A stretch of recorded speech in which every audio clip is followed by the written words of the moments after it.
ውድ ቅዱሳን የእግዚአብሔር ልጆች እንደምናችሁ ደህና ናችሁ ወይ? ሰላም ናችሁ ወይ? እግዚአብሔርን እጅግ አድርገን እናመሰግናለን። ጌታ እስካሁን ድረስ እየረዳን ነው። ስለ ጸሎት እግዚአብሔር እያስተማረን ያለው ጸሎት ምን ይሰራል ከሚለው አንፃር የምንመለከትበት ጊዜ ይሆናል። ምን እየሰራ ነው እግዚአብሔር በጸሎት? እንጸልይ። አጭር ጸሎት። ጌታ ሆይ ስምህ የተባረከ ይሁን። በዚህ ሰዓት ደግሞ እንማራለን። አስተምረን፣ ድምፅህን አሰማን፣ ሞግተን፣ ተናገረን። ወደ አንድ ትልቅ እውነታዊ ልምምድ ውስጥ እንድንገባም ደግሞ እርዳን፣ እኔንም እርዳኝ በጌታ በኢየሱስ ስም አሜን። በዚህ ሰዓት አንድ ስፍራ ከእግዚአብሔር ቃል አነባለሁ። የማርቆስ ወንጌል ምዕራፍ 16 ከቁጥር 15 እስከ 20 ያለውን ላንብብ። እንደዚህ ይላል። እንዲህም አላቸው፣ ወደ ዓለም ሁሉ ሂዱ፣ ወንጌልንም ለፍጥረት ሁሉ ስበኩ። ያመነ የተጠመቀ ይድናል፣ ያላመነ ግን ይፈረድበታል። ያመኑትንም እነዚህ ምልክቶች ይከተሏቸዋል። በስሜ አጋንንትን ያወጣሉ፣ በአዲስ ቋንቋ ይናገራሉ፣ እባቦችን ይይዛሉ፣ የሚገድልን መርዝ ነገር ቢጠጡ አይጎዷቸውም። እጃቸውንም በድውዮች ላይ ይጭናሉ፣ እነርሱም ይድናሉ። ጌታም ከእነርሱ ጋር ከተናገረ በኋላ ወደ ሰማይ አረገ፣ በእግዚአብሔርም ቀኝ ተቀመጠ። እነርሱም ወጥተው በየስፍራው ሁሉ ሰበኩ። ጌታም ከእነርሱ ጋር ይሰራ ነበር፣ በሚከተሉትም ምልክቶች ቃሉን ያጸና ነበር። እና በዚህ ስፍራ ላይ የተመለከትነው ጌታ ኢየሱስ ክርስቶስ ከኛ ጋር ይሆናል። ሁለተኛ በተለይ ወንጌል ሲሰራ ከወንጌል ጎን እግዚአብሔር አብሮ ይሆናል። ጌታ አብሬ እሆናለሁ ነው ያለው። እና በዚህ ሰዓት ደግሞ በሚሽን ፊልድ ላይ ወይንም ደግሞ ወንጌልን ይዞ በሚሄዱ ሰዎች እግዚአብሔር ምን ይሰራል? ቅድም በቀጀሌ ቤተክርስቲያን ላይ ጸሎት ሲጀመር የጀመረው ታምሩ ላንገና እንደነበረ ሁለተኛ ታናሽ ወንድሜ እንደሆነ ነግራለሁ። ያ ልጅ ነው ደግሞ እንደገና የመጀመሪያ ሚሽነሪ ሆኖ በአንበሪቾ ዓለም አቀፍ የጸሎትና የወንጌል አገልግሎት ሰንበተ ሻላ ወደምትባል በሻሸመኔ ከተማና በአላባ ከተማ መሃል አዋራ በምትባል ከተማ ወደ ታች 7 ኪሎ ሜትር የሚሄድበት የተገኘው። ያቺ ከተማ የኢትዮጵያ መካ ነው የምትባለው። ምክንያቱም ምንም ክርስቲያን ኦርቶዶክስም ይሁን ምንም ይሁን እንዳይገባ ተደርጎ የተከለከለ ከተማ ነው። እና ወደዛ ከተማ እግዚአብሔር ለታምሩ ራእይ አሳየው። እኛንም ደግሞ እግዚአብሔር በዛች ከተማ የሆነው ታሪክ እንዲህ ነው። እኔ ሚሽን ስኩል እያስተማርኩ እያለ ታገሰ የሚባልና ከበደ ሄልሰቦ የሚባሉ እና እጣ ተጥሎላቸው ለሚሽን ፊልድ ፕራክቲስ ሄዱ። በሄዱበት እዛ ከተማ እንደገቡ ኃይለኛ ነውጥ ተፈጠረ። የተፈጠረው ነውጥ ደግሞ ወንጌል እንዳይሰብኩ የሚያደርግ ነበረ። እና ከዚህ የተነሳ እነርሱ ደግሞ በቃ ጾም ጸሎት እንጸልይ አሉ። ለ4 ቀን እንጸልይ ብለው እግዚአብሔር ጨምሩ እያለ ሄዶ 16ኛ ቀን ደረሰ። 16ኛ ቀን ደርሶ በቃ እንደው ታገሰ በጣም የወንጌል ቃጠሎ ያለው ነው። እኔ ሞታለሁ፣ በቃ እኔ ከዚህ በኋላ እኔ ሞታለሁ፣ ወንጌል ይመሰክራለሁ ሲል እግዚአብሔር ህልም እያሳያቸው ሰዎች እየመጡ በር እያንኳኩ እየመጡ ጌታን ተቀበሉ። በአንድ ወር ውስጥ ብዙ ሰዎች ወደ 20 ምናምን ሰው ጌታን ተቀበለ። 10 ሰውን አጠመቁ። በባርሜል ውስጥ አጥምቀው ነው የወጡት። ከዛ የተነሳ ከፍተኛ ስደት ተነሳ በአገሩ ላይ። ክርስቲያኖች ላይ ከባድ ስደት ተነሱ። ቤታቸውን እንትን የሚያረጉ ሆኑ፣ ከብታቸውን የሚነጥቁ ሆኑ፣ ምን የሚያረጉ ሆኑ። ነገር ግን በዛን ጊዜ እኔ የትምህርት ቤቱ ዳይሬክተር ስለነበርኩኝ ከዛ በኋላ እነዚህ ሚስዮናውያን ለአንድ ወር ብቻ ስለሄዱ ምን እናድርግ ስንል በወላይታ ከኤምቲሲ ላይ ተምሮ የመጣው ወንድማችን ታምሩ ላንገና ቀጀሌ ቸርች ላይ ፓስተር እንደሆነ እየተጠበቀ እያለ እኔ የኤአይፒኤም ገና አልጀመረም። የሚሽን ስኩል ዳይሬክተር ነኝ። ቀጀሌ የኔ ቸርች ናት። የቤተ ክርስቲያን ሽማግሌዎችን ለመንኳቸው፣ እነርሱም ሰጡኝ። በቃ ለጊዜው ይሄድ ብለው ሰጡኝ። ታምሩን ወደዛ ላክን።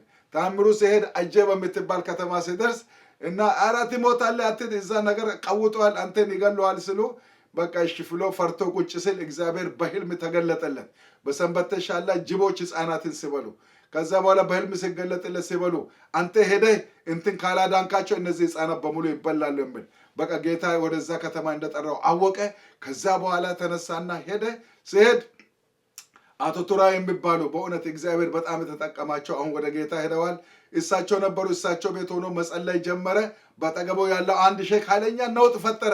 ኢየሱስ ይበላል፣ ኢየሱስ የምትሉት ይሸናል፣ ሰው ነው አምላክ አይደለም እያለ በጣም እየረበሸ፣ ታምሩ ደግሞ ጮክ ብሎ ነው የሚጸልየው።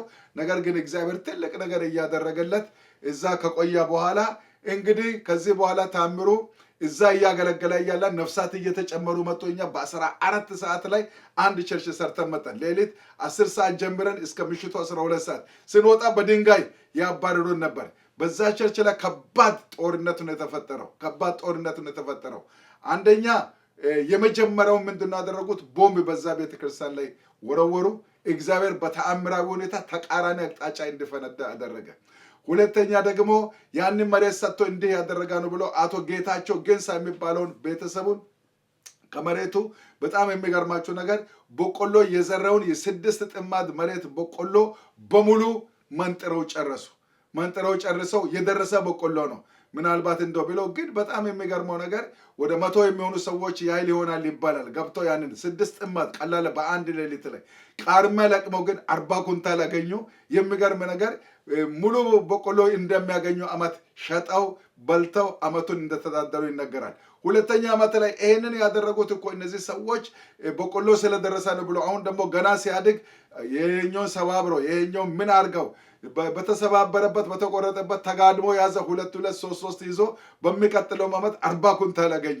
አረ እነዚህ ሰዎች እንደው በበቆሎ አልቻልናቸውም አሉና ደግሞ በበቆሎ አልቻልም አሉና ሌላ ጊዜ ላይ አቶ ጌታቸው ለጸሎት ወደ አንበርቾ ተራራ መጥቶ ነበርና በዛ ዕለት ከልጃቸው በጣም የሚገርማቸው ነገር ልጃቸውን አታለው እና ብለው ከብት አስወሰዱባቸው።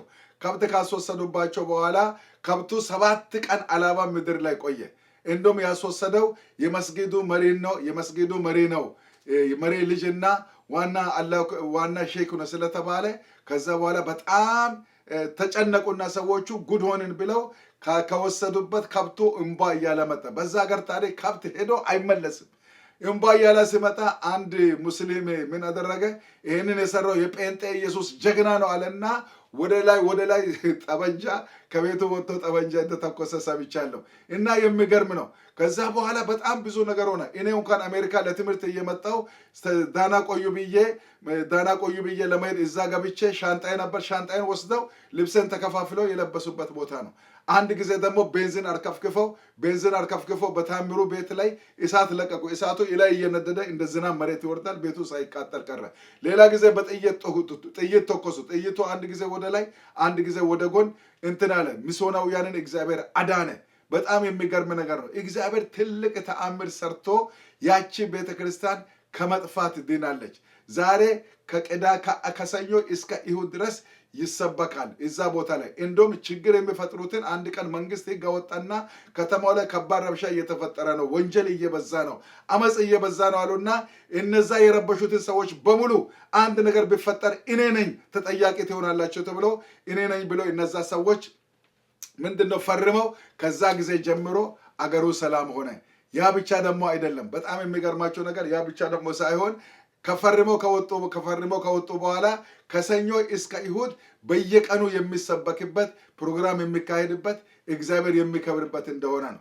በዛች አካባቢ አሁን ምንድነው ቤተክርስቲያናት ጭምር ወደ 6 ያህል ቸርች በዛ አካባቢ እንዳለ ወደፊት ጌታ በፈቀድ በጣም እንደሚበዛ ተስፋ እናደርጋለን። ለወንጌል በር ተከፍቷል። አሁን እግዚአብሔር ተአምር ሰርቷል። እግዚአብሔር ተአምር የሚሰራ አምላክ ነው።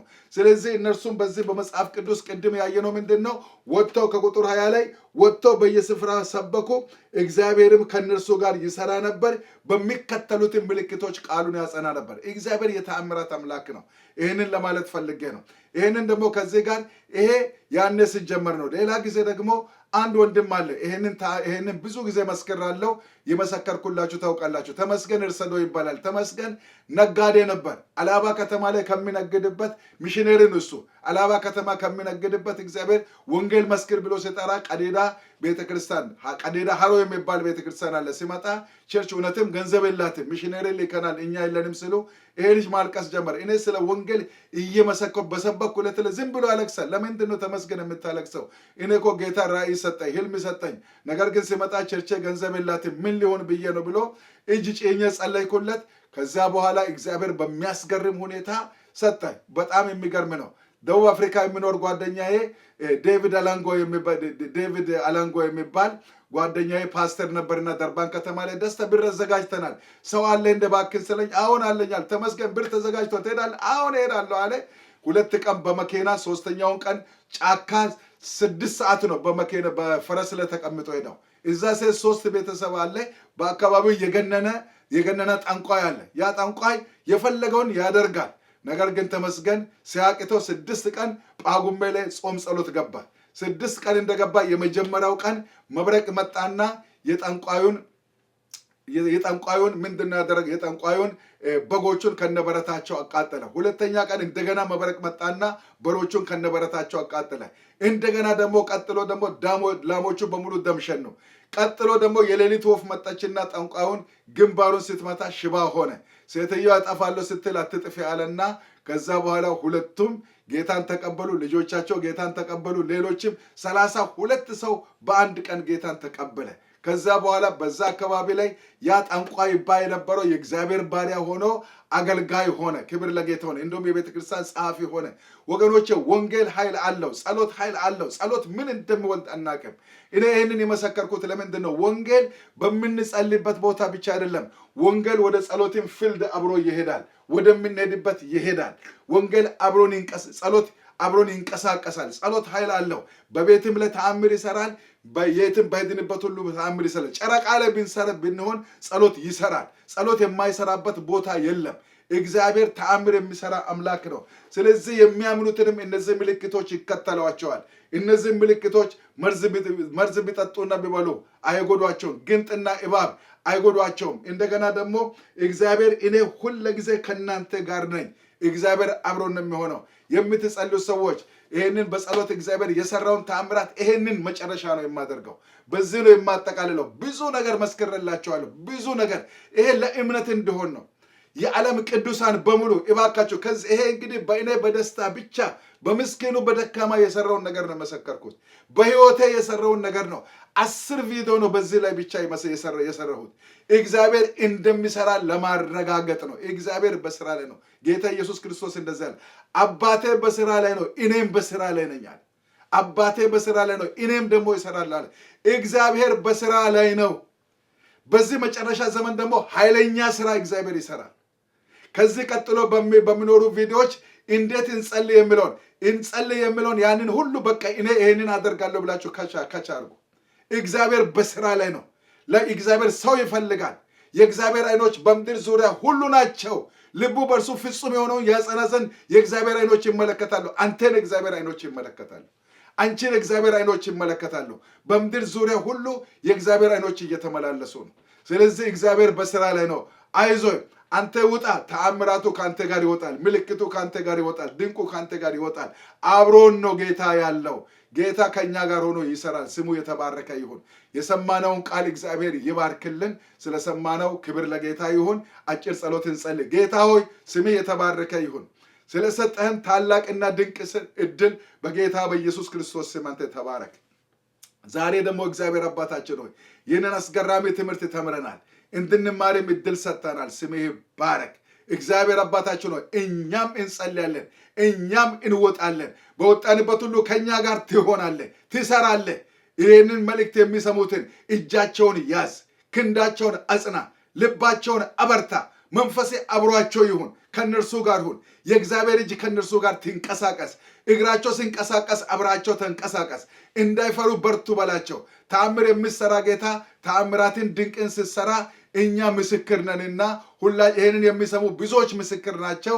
ይህንን የማይሰሙ ብዙዎች ምስክር ናቸውና ሕያው የሆንክ ጌታ ዛሬም ስላለ ከሚሰራ ከአንተ ጋር አብረን እንድንሰራ ጸጋ ይብዛልን። ስለሰማን ተመስገን። ከፍ በል በጌታ በኢየሱስ ስም አሜን።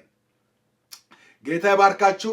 እግዚአብሔርን እጅግ አድርገን እናመሰግናለን። ከዚህ በኋላ ደግሞ እንዴት እንጸልይ አቅጣጫ ጠቋሚ የሆኑ በጣም አስገራሚ የሆኑ ሐሳቦችን እንመለከታለን። ያንን ደግሞ እያንዳንዱ ነጥብ የኔ ነው እያላችሁ እንድትከታተሉ በጌታ ፍቅር እጠይቃለሁ። ጌታ ይባርካችሁ። ደህና ቆዩልኝ። ተባረኩ። ባይ ቻው።